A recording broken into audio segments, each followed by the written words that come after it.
Good day. My report is comparative analysis of social society and social movement. So the first country is United States. So in the United States, the first is geography of United States. The United States of America is the world third largest country in size and nearly the third largest in terms of population. Located in North America, the country is bordered on the west by Pacific Ocean, into the east by Atlantic Ocean.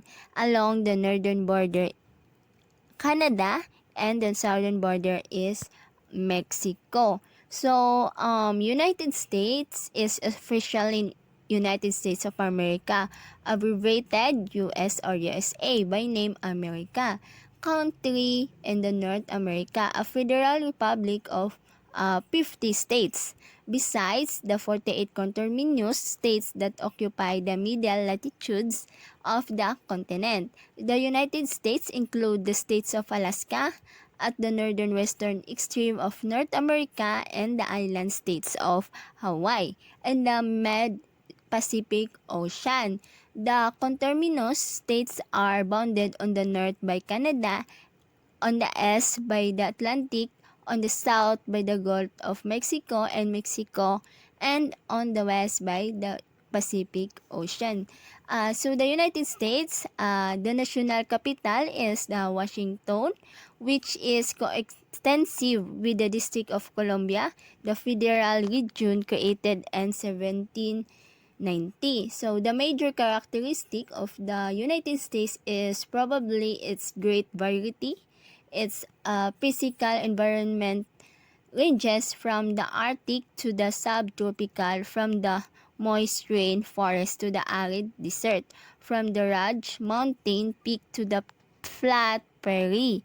Although the total population of the United States is large by world standards, its overall population density is relatively low. The country embraces some of the world's largest urban concentrations, as well as some of the most extensive areas that are almost devoid of habitation. So the United States contains a highly diverse population, unlike a country such as China that largely incorporated indigenous peoples. The United States has a diversity that to a great degree has come from emergence and sustained global immigration. Probably no other country has a wider range of racial, ethnic, and cultural types than does the United States. Ngayon ay alamin natin ang geografiya ng United States. So makikita sa mapa na geographic location ng United States is the North America.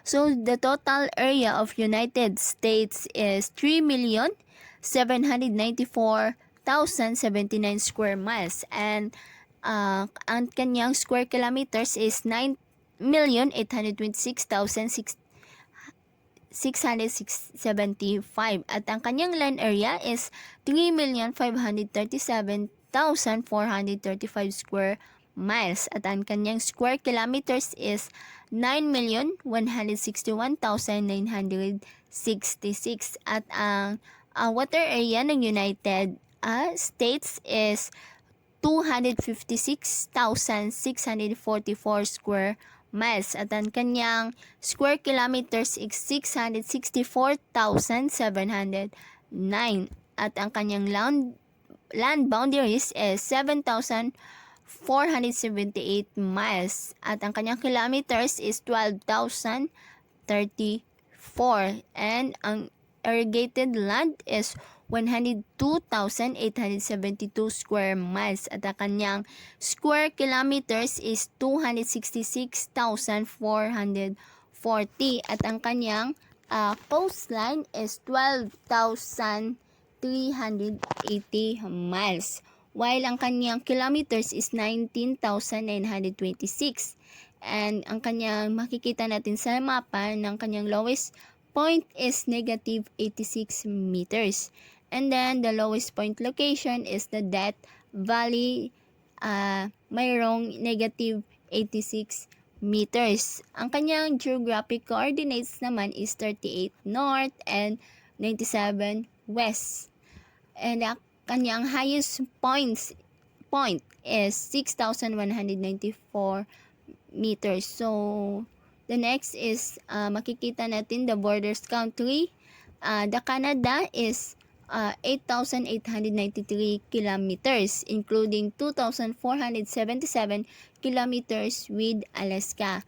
And Mexico is 3,141 kilometers. So, the terrain of United States is makikita natin sa mapa na vast central plain siya, mountains in the west, hills and low mountains in the east, rugged mountains and broad rivers, valleys in Alaska, rugged volcanic topography and Hawaii. So the highest point location of United States is Mount McKinley na may 6,194 meters, highest point in North America. So sa United States, ang kanilang natural resources is coal, copper, lead, molybdenum, phosphates,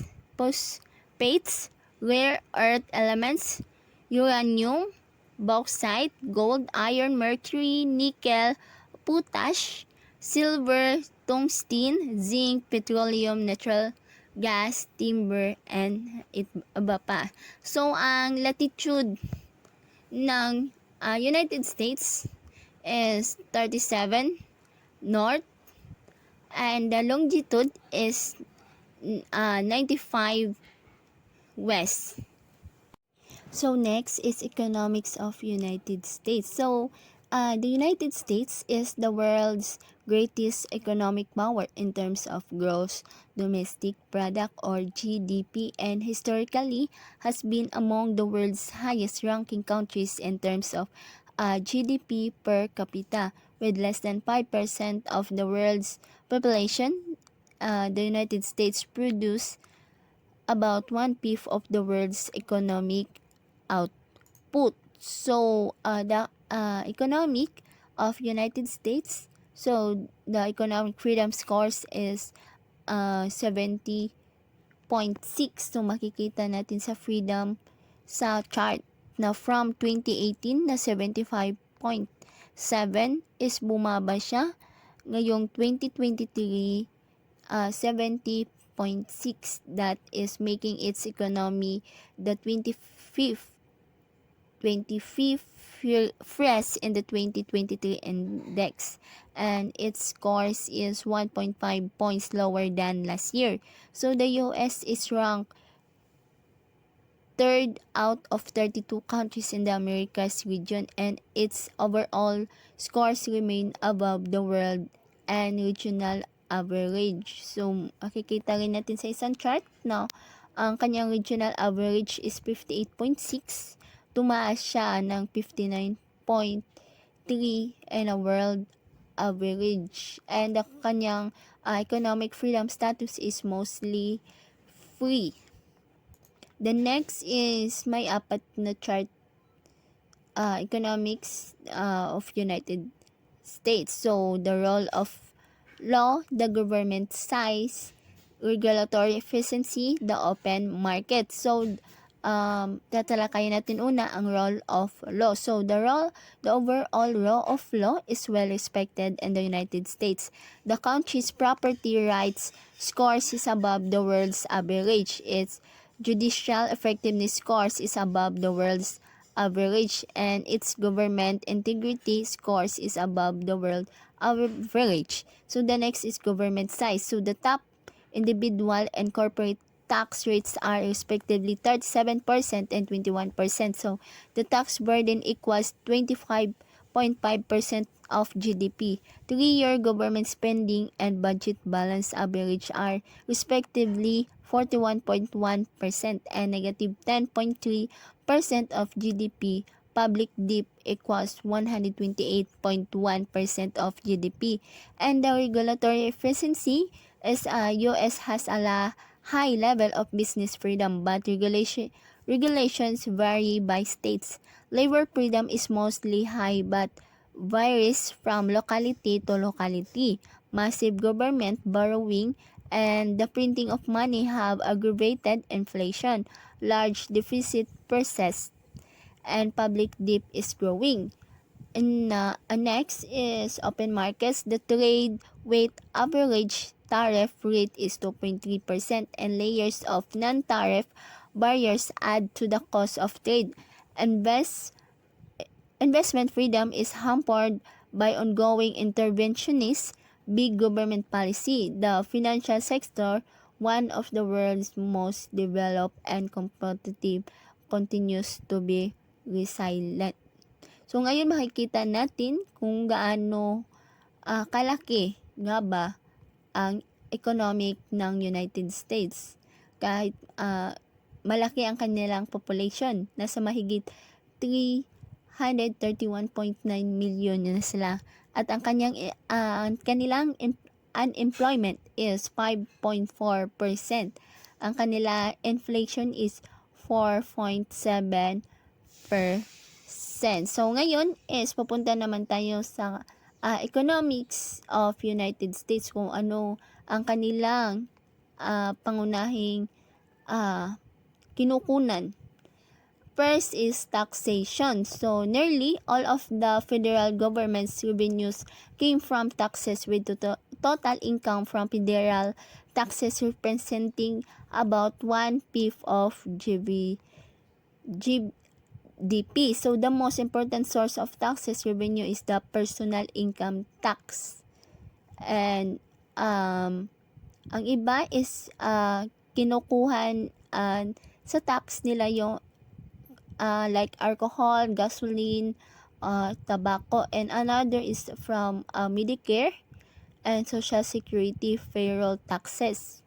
And ang iba naman is mga states or gift taxes. So another is the labor force. So with an unemployment rate that returned to the traditional level of roughly 5% per year following the higher rates that had resulted from the Great Recession. So the U.S. labor market is in the line with those of other developed countries. So the service sectors account for more than 3/4 of countries' jobs, whereas industrial and manufacturing trades employ less than 1/5 of the labor market. So the next is agriculture, forestry, and fishing. So dito ang pangunahing agriculture ng United States, kanilang forestry and fishing is came from mga product nila is mga corn or maize, soybeans, wheat, cotton, grapes, potatoes, at iba pa. And the United States is the world's major producer of timber. More than 4/5 of the trees harvested are softwood such as Douglas fir and southern pine. The major hardwood is the oak. Then next is the next economics of United States is resources and power. So the United States is one of the world's leading producer of energy. It was long the world's biggest consumer of energy until it was passed by China in the early 21st century. It relies on other countries for many energy sources, petroleum product in particular. The country is notable for its efficient use of natural resources and its excel in transforming its resources into usable products. So next economics is minerals. So in minerals, the major producing fields is Alaska, California, the Gulf of Mexico, Oklahoma. So the United States is one of the world's leading producer of refined petroleum and has important reserves of natural gas. So, ang United States is also the world's coal exporter. Sila yung sila yung susupply ng mga coal.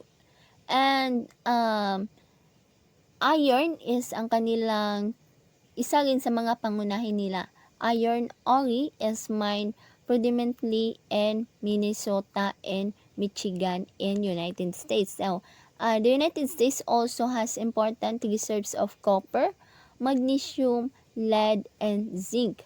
Copper production is concentrated in the mountainous western states of Arizona, Utah, Montana, Nevada, and New Mexico. And zinc is mined in Tennessee, Missouri, Idaho, and New York. Leading mining is concentrated in Missouri. Other metals mixed in the United States are gold, silver, molybdenum, manganese, tungsten, bauxite, uranium, jadanium, vanadium, and nickel. So, ito yung mga pangunahing nakukuha sa United States at ang kanilang economics. And next is the power. Hydroelectric resources are heavily concentrated in the Pacific and mountains region. Hydroelectricity, however, contributes less than 1/10 of the country's electricity supply. Coal-burning plants provide more than 1/4 of the country's power. Nuclear generations contribute about 1/5, and renewable sources of energy constitute between 1/10 and 1/5. Then, the biological sources, more than 2/5 of the total land area of the United States is devoted to farming, including pastures and range. Tobacco is the produce in the southeast and Kentucky, and cotton in the south and southwest. California is noted for its vineyards, citrus groves, and truck gardens. The Midwest is the center of corn and wheat farming, while dairy herds are concentrated in the northern states. The southwestern and Rocky Mountain states support large herds of livestock. Then, another economics of United States is manufacturing. So, sa panahon noong 20th century, kanilang service such as healthcare, entertainment, and finance that have grown faster than any other sector of the economy. Nevertheless, while manufacturing jobs have declined since the 1960s, advances in productivity have caused manufacturing output, including construction, to remain relatively constant at about 1/6 of GDP. So, the manufacture of transportation equipment, including motor vehicles, aircraft, and space equipment, represent a leading sector. A computer and telecommunication firms, including software and hardware. So, ganun yung economics nila. So, next is the politics of United States. So, the form government of United States is Federal Democratic Republic. So, ang election or the election of public officials and balance of power is between the three branches of government, the executive, legislative, and judicial, carry out democracy in the United States. So this system, which makes each branch accountable to the others, restrict the authority of any one branch of the government. So una is explain muna natin ang executive branch. that through the President may veto any bill. If the President does veto a bill, the legislative branch may overturn this action with a two-thirds majority in both legislative houses. Then the next is the legislative branch or Congress, comprised of the House of Representatives and the Senate. Writes, amends, and passes bills which the President has head of the executive branch then must then sign into law. And then third is the judicial branch or Supreme Court may overturn any law passed by the legislator and signed by the president. So the most proponent election in the United States is that of president. While many people mistakenly believe that the popular vote or the Congress directly elects the president, the Electoral College, whose vote is dictated by the popular vote, officially elects the president. To maintain a balance of power, states elects the legislator separately. Each state elects two representatives to the Senate for 6 years. Only a portion of the Senate seat come up for election every 2 years. So, states have a varying numbers of congressional seats based on population. So, those example is California elects more representative than other western states because it has a higher population. So, population is conditionally determined through a year of national census. So, the President appoints the U.S. Supreme Court, the 9-member judicial branch, but both branches of the legislator must approve the President choice. And this appoints is for life to remove the justice from short-term political influence. And may dalawang party system ang US. The two predominant political parties comprise the United States government, the Republicans and Democrats. So, first is the Republicans. So, Republicans generally expose more conservative or right views and support policies to reduce federal regulation, strengthen the military, and boost capitalist endeavors. While Democrats, on the other hand, generally lean toward more liberal or left opinions and support policies to strengthen social service, protect the environment, and make business accountable to labor. Next is two groups na kung saan dito nila nilalabas ang kanilang voice or kanilang pananawagan. Una is lobbyists.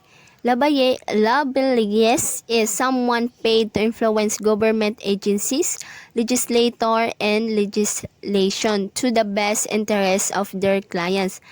Lobbyists may even write the legislation that the legislator presents to a committee or legislators. Lobbyists represent nearly all industries and interests including insurance, auto manufacturing, tobacco, environment, women, minorities, education, technology, and many more.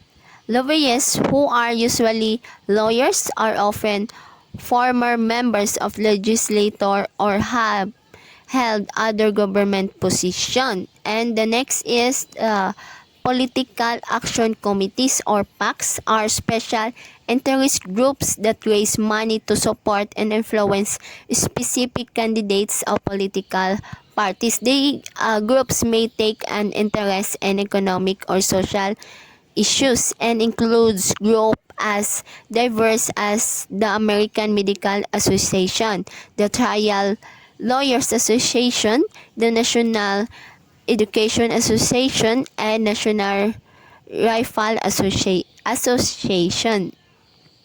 Next is the two main models when analyzing political structure, particularly in the United States. The first is pluralist model. Pluralist model is argues that power is dispersed throughout many competing interest groups and that politics is about negotiation. One gains success in this model through forging alliance and no one group allies get its own way. The next is power elite model. Argues that a reverse claiming that power is in the hand of the wealthy, particularly business governments and the military. These theories claim that because power is so heavily concentrated in a few at the top, the average person cannot be heard. In addition, they say that competitors who are claimed to work as balance simplify do not exist. So the next is the history of United States. The first, magbibigay lang ako ng brief history about sa mga past history sa United States at di ko na masyadong i-explain na lang yung iba. So the first is 1492, discovery of a new world. So the discovery of a new world, explorer is Christopher Columbus is known for his 1492 discovery of the New World of the Americas on board his ship Santa Maria. In actual fact, Columbus did not discover North America. He was the first European to sight the Bahamas archipelago and then the island later named Hispaniola, now split into Haiti and the Dominican Republic. On his subsequent voyage, he went farther south to Central and South America. He never got close to what is now called the United States. So the next history is the 1565, the oldest city in the United States. So St. Augustine, found in September 1565 by Don Pedro Menendez. The Avils of Spain is the longest continually inhabited European founded city in the United States, more commonly called the nation's oldest city, the St. Augustine. The next is the 1607, the first British colony. On 1607, three English ships, the Susan Constance, Godspeeds, and Discovery with approximately 144 settlers and sailors, will land and plant the first permanent English colony in North America, established by the Virginia Company of London. This settled would be called Jamestown, after King James I. The next is the 1614, the Dutch and North America. Netherlands was established in 1614 as the first Dutch colony in North America. They spanned parts of what is now New York, New Jersey, Pennsylvania, Maryland, Connecticut, and Delaware. The next is 1620, the freedom of worship. So the freedom of worship is ito yung the pilgrims that came to America in search of religious freedom. The next is 1773, no taxation without representation. This is a political slogan that originated in the American Revolution, in which expressed one of the primary grievance of America colonies for Great Britain. In short, many colonies believed that as they were not representative in the distant British Parliament, any taxes is imposed on the colonies, such as Stamp Act and Townshend Acts, were unconstitutional and were a denial of colonies' rights as Englishmen. The next is 1775, the way of interdependence. By issuing the Declaration of Independence adopted by the Continental Congress of July 4, 1776, the 13 American colonies served their uh, political connection to Great Britain. The declaration summarized the colony's motivation for seeking interdependence. The next is the freedom for the blacks on 1861. So political equality, African Americans actively sought out ways to shed the vestiges of slavery. Many discarded the names their former master had chosen for them and adopt new names like Freeman and Lincoln that affirm new identities as free citizen. The next is 1917, the Great War. So, the United States later declared war on Germany ally Austria's Hungary on December 7, 1917. Germany's resumption of submarine attacks on passenger and merchant ships in 1917 became the primary motivation behind Wilson's decision to lead the United States into World War. The next is President of the United States. So, the President of United States is mayroon itong 46.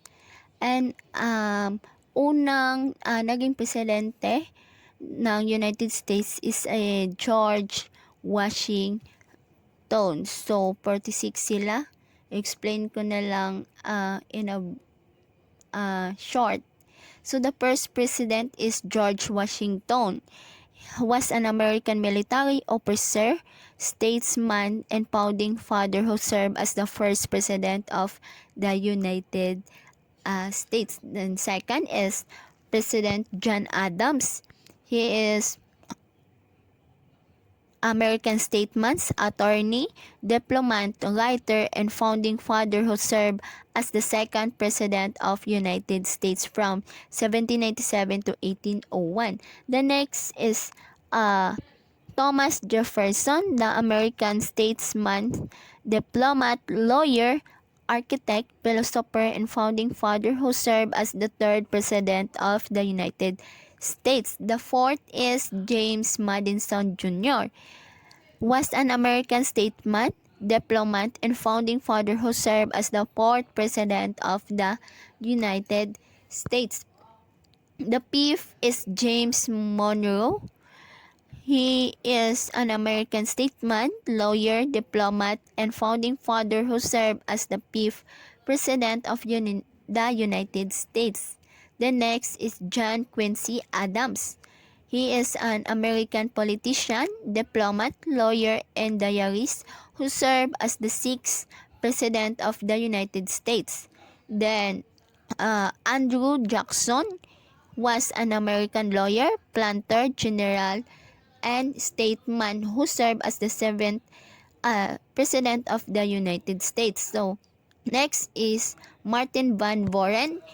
He is an American lawyer and statesman who served as the eighth president of the United States. Then William Henry Harrison was an American military officer and politician who served as the ninth president of the United States. The next is John Tyler. Was the 10th president of the United States, serving from 1841 to 1845. The next is James Knox Polk. Was the 11th president of the United States, serving from 1845 to 1849. Before he became president, Polk served as the Speaker of the House of Representatives. The next is Zachary Taylor, was an American military leader who served as the 12th President of the United States. Millard Fillmore, he is the 13th President of the United States, the last to be a member of the Wing Party while in the White House. The next is Franklin Pierce. He is 14th President of the United States, serving from 1853 to 1857. The next is James Buchanan Jr., was an American lawyer, diplomat, and a politician who served as the 15th President of the United States. Then Abraham Lincoln. He was an American lawyer, politician, and statesman who served as the 16th President of the United States. Then Andrew Johnson was an 17th President of the United States, serving from 1865 to 1869. Then Ulysses S. Grant was an American military officer and politician who served as the 18th President of the United States. Then next is Rutherford B. Hayes. He was an American lawyer and politician who served as the 19th President of the United States. Next is James Abraham Garfield, was the 20th President of the United States, serving from March 1881 until his assassination in September 1881. The next is Chester Alan Autor. He is American politician who served as 21st President of the United States. Next is Stephen Grover Cleveland, who is American lawyer and politician who served as the 20 and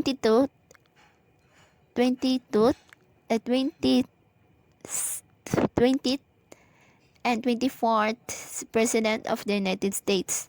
Then 23rd, Benjamin Harrison was an American lawyer and politician who served as the 23rd President of the United States from 1881 to 1893. Then William McKinley was the 25th President of the United States, serving from 1897 until his assassination in 1901. The next is Theodore Roosevelt Jr. was an American politician, statesman, and soldier, conservationist, naturalist, historian, and writer who served as the 26th President of the United States. The next is William Howard Taft is the 27th President of the United States. And he is the 10th Chief Justice of the United States. The next is Thomas Woodrow Wilson, was an American politician and academic who served as the 20th President of the United States. Then the next is Warren Gamaliel Harding is the 29th President of the United States, and he is a member of Republican Party. The next is Calvin Coolidge, was an American attorney and politician who served as the 13th President of the United States. Coolidge was a Republican lawyer from New England. Then next is Herbert Clark Hoover, was an American politician who served as the 31st President of the United States. The next is 32 President, commonly known as FDR, was an American statesman and politician who served as the 32nd President of the United States. The next is Harry Truman. He is the 33rd President of the United States. Next is Dwight David Eisenhower, was an American military officer and statesman who served as the 34th President of the United States. Next is 35. John Fitzgerald Kennedy was an American politician who served as the 35th President of the United States. Next is Lyndon Johnson. He is an American politician who served as the 36th President of the United States. The next is Richard Nixon. He is the 37th President of the United States, and he also a member of Republican Party. Then Gerald Rudolph Ford. He the 30th President. He was an American politician who served the 30th President of the United States from 1974 to 1977. The next is the 39th President, James Earl Carter, is an American politician and humanitarian who served as the 39th President of the United States.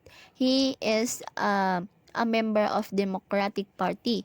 Then Ronald Wilson Reagan, he was an American politician and actor who served the 40th President of the United States. The next is George Herbert Walker Bush. He was an American politician, diplomat, and businessman who served as the 41st President of the United States. The next is William Clinton. Is an American politician who served as the 42 President of the United States. The next is George Walker Bush. He is the 43rd President of the United States. He is an American politician. Then also he is a member of Republican Party. The 44th is Barack Obama II. He is an American politician who served as the 44th President of the United States. Then the next is Donald Trump.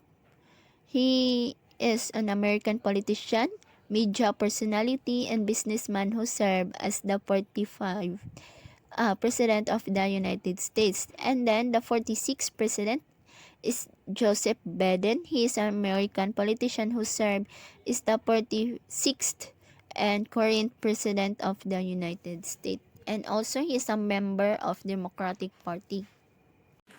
Civil rights movements of the United States.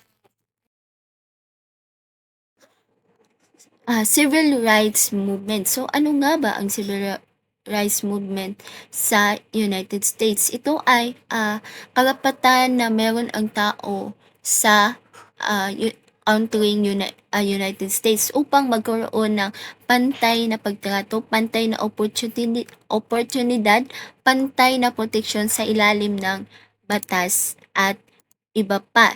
Ito ay isa siyang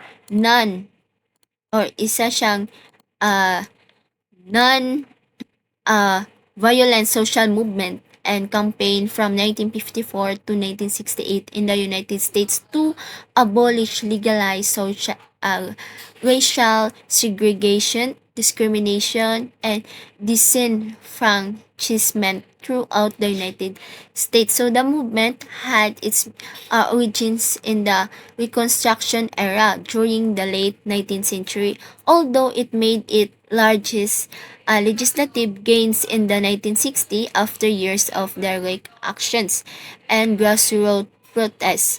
The social movement's major nonviolent resistance and civil disobedience campaigns eventually secured new protections and federal law for the civil rights of Americans. So, the civil rights movements did not suddenly appear out of nowhere in the 20th century. Efforts to improve the quality of life for African Americans are as old as the United States. By the time of the American Revolution in the late 18th century, abolitionists were already working to eliminate racial injustice and bring an end to the institution of slavery. So, during the Civil War, President Abraham Lincoln issues the Emancipation Proclamation, which was codified into law as the 13th Amendment to the U.S. Constitution. The 13th Amendment officially outlawed slavery and went into effect in 1861. So, itong civil rights movement sa United States is ginawa nila ito upang pantay-pantay ang mga tao doon kasi mayroon yung iba is black people and white people. So sa dahil doon is para walang discrimination is nagkaroon sila ng civil rights movements na upang pantay-pantay ang mga tao sa United States. Next is South Africa. So the first is geography of South Africa. So South Africa. South Africa, officially the Republic of South Africa, is the southernmost country in Africa. It is bounded to the south by 2,798 kilometers of coastline that stretch along the South Atlantic and Indian Oceans, to the north by Namibia, to the northwest by Botswana and Zimbabwe to the north, and the Mozambique and Swaziland to the northeast and east. Lesotho, an independent country, is an enclave in the eastern part of the republic, surrounded by a thousand African territory. South Africa's coastline border the Indian Ocean to the southeast and the Atlantic Ocean to the southwest. So, the republic name is of South Africa is Republic. The official name of South Africa is Republic of South Africa, and the form of the government is Capitas. Capital is Pretoria. The administrative in Cape Town is the legislative, and Bloemfontein is the judicial. So, the population of South Africa is 55,380,210.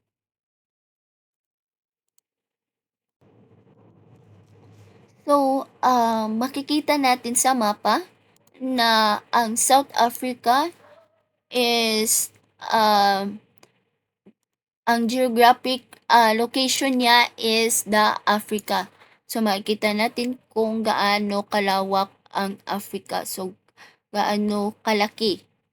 At may total area siya na 470,691 square miles. At mayroon siyang square kilometers na 1,219,090 square kilometers, and may land area siya na 468,907 square miles, and may 1,214,470 square kilometers siya. And ang kanyang makikita sa natin sa physical map niya na ang water area niya ay 1,784 square miles at may 4,620 na square kilometers.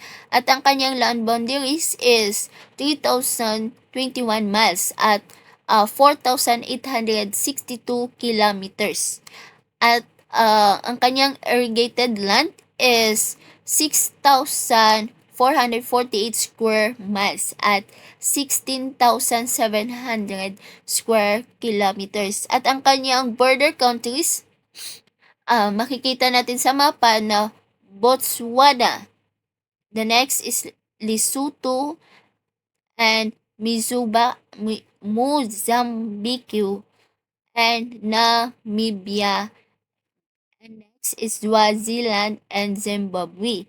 At ang kanyang coastline naman is makikita natin sa mapa is 1,739 miles and 2,798 kilometers. At ang kanyang terrain is sa mapa is isa siyang vast interior plateau rimmed by rugged hills and narrow coastal plain na may highest point na 3,408 meters. And the highest point location is Jitsu T 3,408 meters. At ang kanyang lowest point location is the Atlantic Ocean na 0 meters.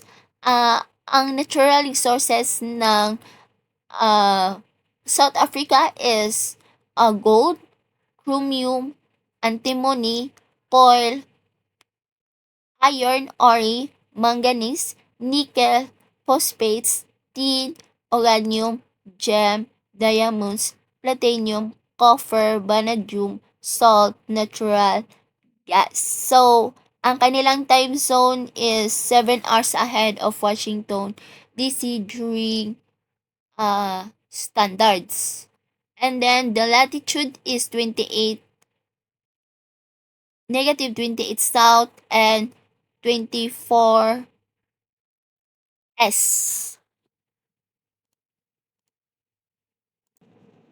Economics of South Africa. So next is economics of South Africa.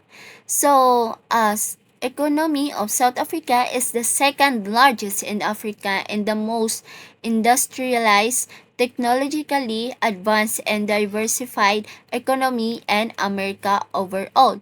So South Africa is an upper middle income economy, one of the only eight such countries in Africa. The economy of South Africa was revolutionized in the late 19th century when diamonds and gold were discovered there.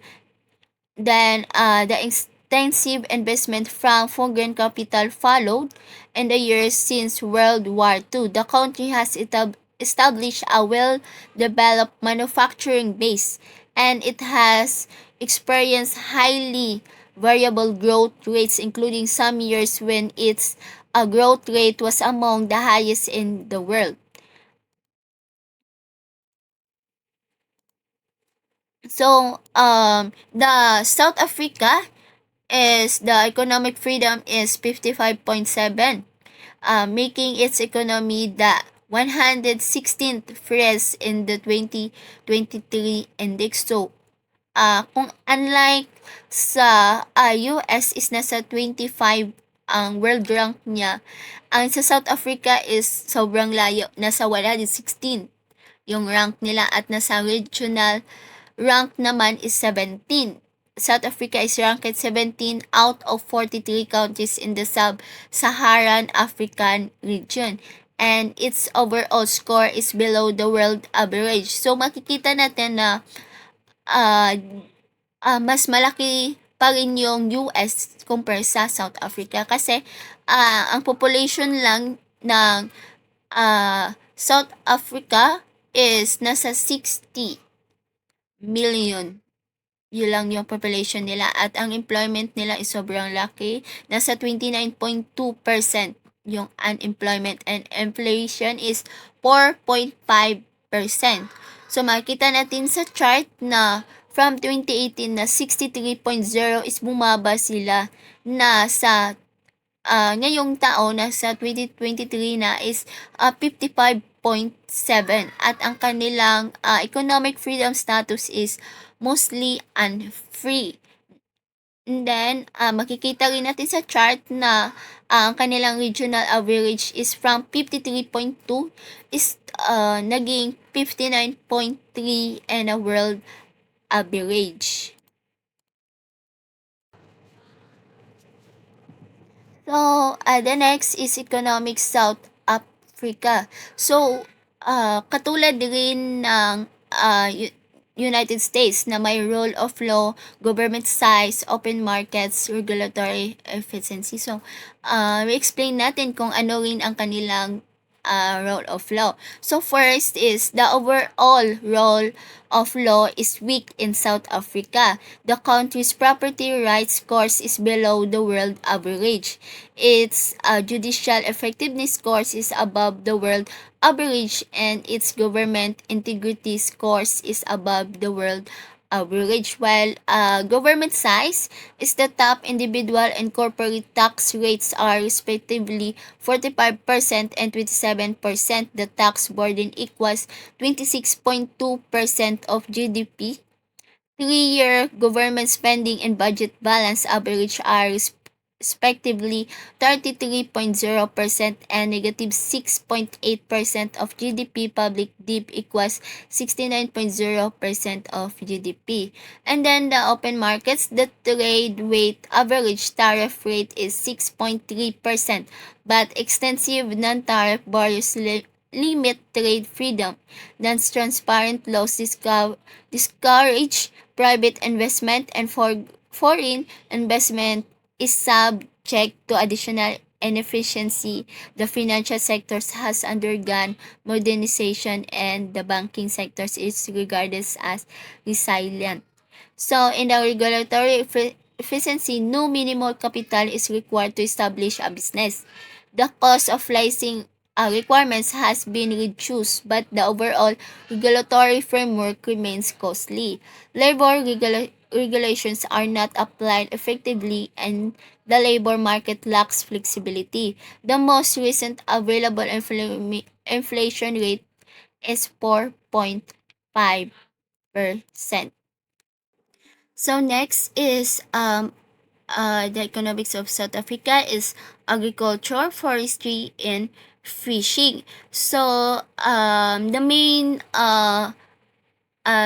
product sa economics of economics ng South Africa is ang kanilang agriculture na the major crops are corn or maize, wheat, sugarcane, peanuts, and other fruits, and tobacco.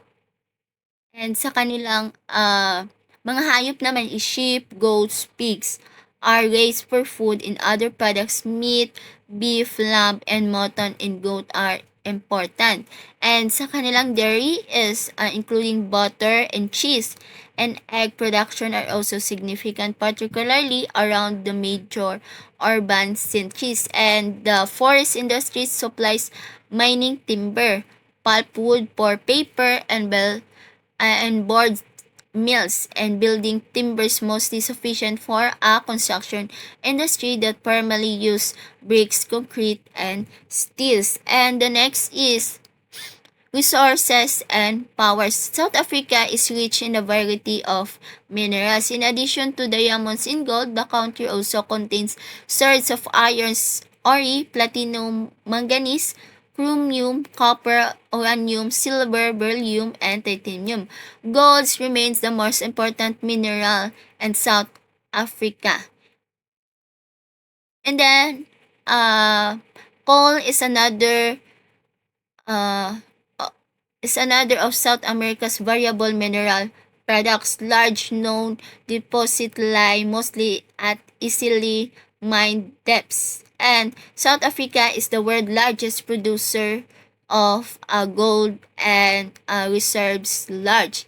South Africa is the world's largest producer of platinum and chromium. So hindi lang pala mga gold, pati na rin yung platinum and chromium, which are mined in centuries such as Rustenburg and Steelport in the northeast, and are becoming increasingly significant economically. The next is manufacturing.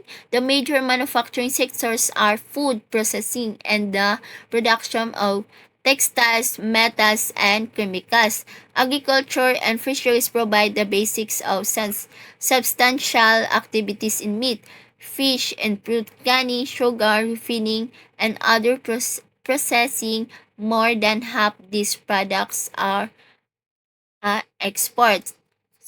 Manufacturing encompasses not just enough food but automobiles, ships, buildings, materials, electronics, and many other products. The next is finance. South Africa has a well-developed finance system centered on the South African Reserve Bank, which is the sole suing authority for the rand. Rand is, ito yung money sa kanila, the national currency. It formulates and implements monetary policy and manage foreign exchange transactions. There are many registered banking institutions, a number which concentrate on commercial banking as well as merchant, savings, investments, and discount banks. That is finance. The next is trade. Because of its dependence on foreign trade, South Africa's economy is sensitive to global economic condition. Precious metal and base metal have been leading export. Agricultural goods and military equipment also play an important role. So the country's major imports are chemicals, chemical product, and motor vehicle. South Africa's main trading partners include China, the United States, Germany, and Japan. The regional trade in Southern Africa is increasingly important, especially through the Southern American Developed Community. Since the end of apartheid, South African companies have sought to expand investment in other African countries, particularly in mining and commercial activity. The next is service. Tourism is becoming increasingly important to Africa's economy. While the majority of tourists came from African countries, an increasing number of arrivals are from Europe and the Americas. And ito yung ang pangunahing service nila is ang tourism na nagpapalago rin sa South Africa, na kung saan kung madaming dumadayo, mas madaming uh, madaming makukuha silang uh, pera na makakatulong sa kanilang ekonomiya. Then, next is labor and taxation. Until the early 1970s, the labor movement in South Africa was dominated by white trade unions, which held that the highest skilled jobs should be reserved for whites only. A militant black trade union movement emerged, beginning with a wave of strikes in 1973 to 1974, and numerous strikes. The next is transportation and telecommunication. South Africa contains no navigable rivers. Coastal shipping provides only water transport. The country's network of roads and railways, the most extensive in America, handle most of the transportation demand, supplemented by air travel. The next is railways and road. The railway system, which serves all the major cities, most smaller towns, and many rural areas, is almost entirely owned and operated through the Transnet Public Corporation, although parts of the Transnet are gradually being privatized. The road network contains some 185 miles of roads ranging from rural unpaved stretches to multi-lane freeways. About two-fifths of the roads are paved. Most towns are connected by two-lane highways. Multi-line freeway system extended around the four major urban areas, but other long distance only Johannesburg and Durban are connected by such a highway. The next is air transport in shipping. Isa sa economics sa South Africa is air transport and shipping na kung saan uh, both passengers and freight are operated by the state-owned South African Airways, and by increasing number of private competitors, air service connect all major cities such as uh, um, dahil sa air transport and shipping, mas hindi lang uh, kikita rin sila dito through passengers and yung mga box or yung mga padala na katulad ng balikbayan. Box. The next is economics of South Africa is the telecommunication. So, isa sa uh, nagpapaunlad sa South Africa is or isa sa kanila economics is telecommunication o yung mga paggamit ng cellphone or yung mga cellphone companies na nagpro-provide hindi lang sa isang lugar kundi sa buong mundo. And another is the internet connections that is exist in the major cities, and South Africa has one of the highest degrees of internet connectivity in Africa. And Telkom, the state's telecommunication company, was particularly privatized at the beginning of the 21st century. Politics of South Africa. Uh, South Africa is a parliamentary representative democratic republic wherein the president of South Africa elected by parliament as the head of government and of a multi-party system. It consists of three branches. So in the South Africa, the president of South Africa serves both as head of state and as a head of government. So the president is elected by the National Assembly, the lower house of the South African Parliament, and most retain the confidence of the Assembly in order to remain in office. South Africans also elect provincial legislators which govern each of the country's 9 provinces. So this explain ko kung ano yung three branches and ano yung connected into South Africa. So the first branches is the executive branch, consists of the President of the South Africa and the Cabinet of South Africa. So the President is elected by the Parliament of South Africa for 5-year term. The President may only serve 2 terms. By convention, this position is occupied by the leader of the largest party in the National Assembly. The President appoints other members of the cabinet called ministers. Ministers oversee executive government departments. The cabinet forms and executes policy, and most legislative proposals originate from the cabinet. The President and members of the cabinet are accountable to the National Assembly. It has the power to remove them from office by passing a motion of no confidence, and it has the power to hold them accountable through oral and writing replies to questions from members of parliament. The next branches is the legislative branch, consists of the parliament. The parliament consists of 2 chambers. The upper house is the National Council of Province or NCOP, and the lower house is the National Assembly. In practice, the National Assembly is by far the more powerful house. It controls the composition of the government, and its approval is required for most legislative proposal to become law.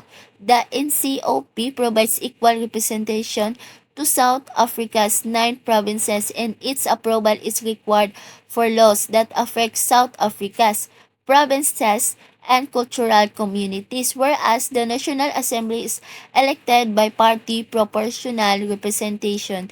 The NCOP is elected by the legislators of each province. The next is judicial branch, consists of the courts. It interprets and enforce law. The highest court for constitutional matters is the Constitutional Court of South Africa.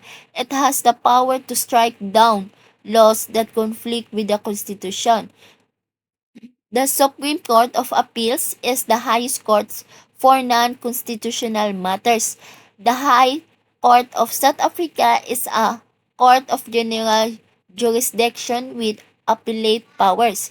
It is divided into divisions that have authority over a geographic region of the country. Magistrate courts serve as the courts of first instance. There are specialized courts and tribunals which power that can be equivalent to the Supreme Courts of Appeal.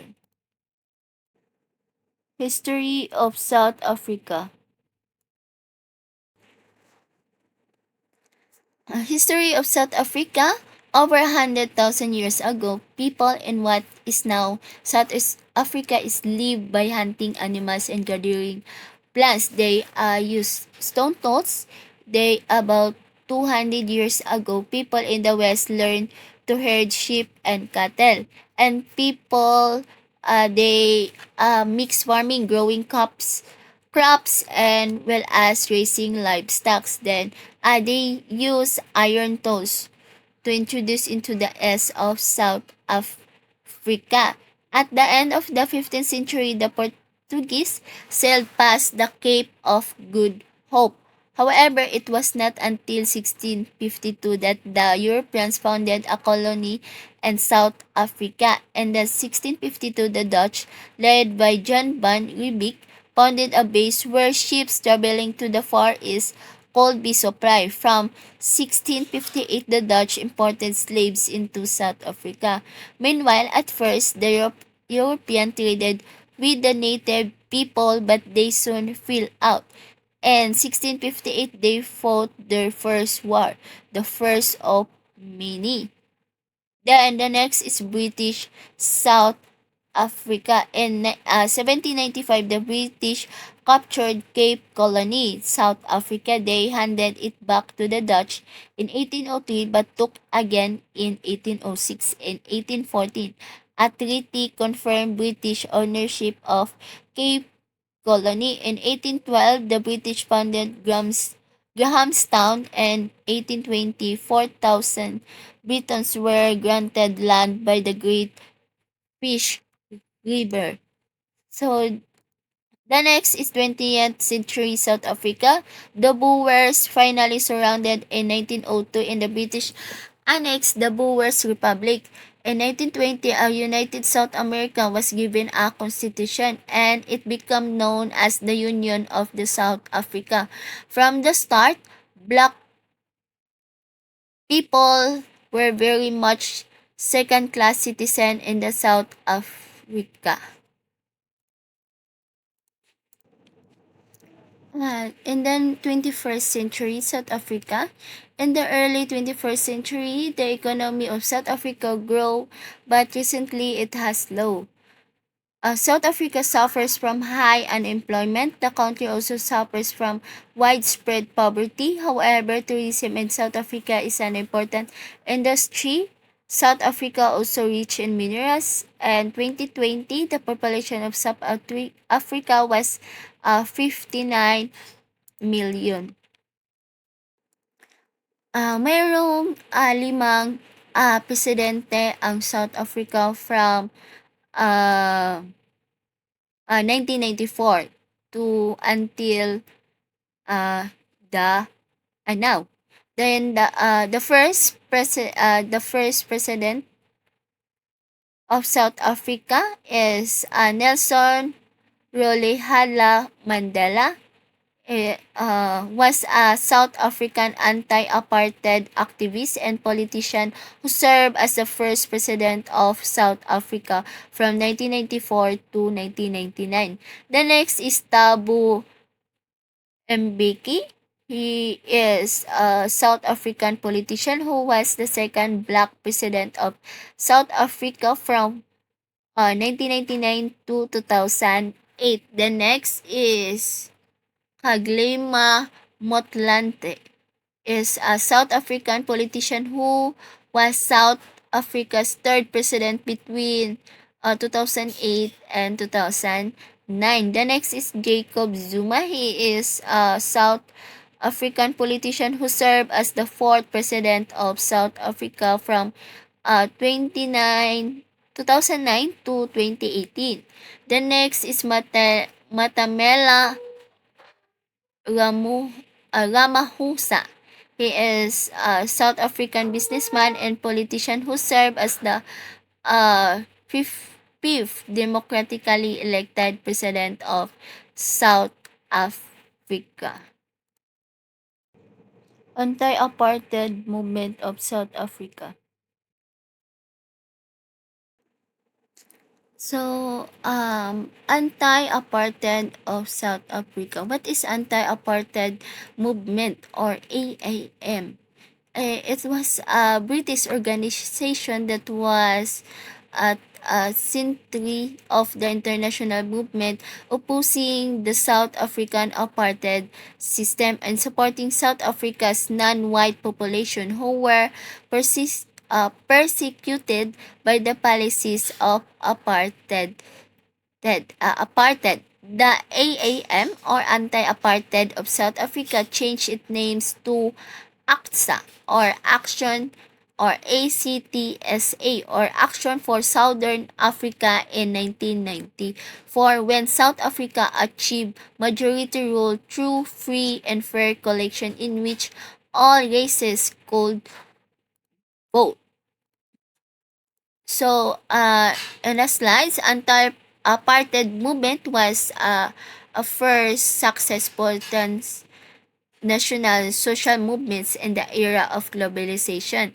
The movement began after a massive turnout by rural Afrikaners gave Rev Daniel Malan's national parties a majority of 5 seats in the whites-only Parliament of the Union of Black America on May 26, 1948. The Nationalists won a racist platform that played on white fears of the black threat and promised to establish strict apartheid or separate developed policies to counter it. So moreover, the international anti-apartheid movement had matured in most countries in the world, had imposed military and economic sanctions against South Africa. The exceptions were Britain and the United States, but the movement overcame this hurdle in 1986 when the United